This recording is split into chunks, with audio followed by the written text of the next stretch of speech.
A $350 professional bike fit yields 5 times the aerodynamic watt savings of a $3,000 wheel set.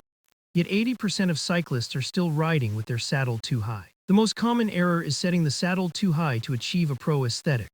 2025 kinematic data confirms that rocking hips caused by overextension reduces glute activation by 12% and spikes aerodynamic drag. If you experience neck or trapezius pain, your reach is likely too long, forcing your upper body to support the head's weight incorrectly. Before buying a shorter stem, simply flip your current stem to positive rise. For cleat positioning, stop slamming them forward.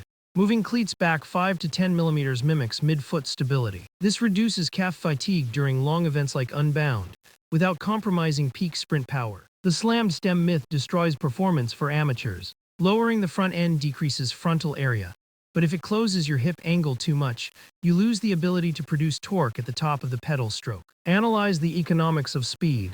A comprehensive retool or guru fit costs roughly $350 and saves an average of 15 watts. A ceramic speed OSPW system costs nearly the same but saves less than 3 watts. Use this decision matrix for your 2026 season. If you have localized pain, hire a professional immediately. If you are pain-free but want free speed, start by lowering your saddle 5 mm and testing for 2 weeks. Stop buying speed.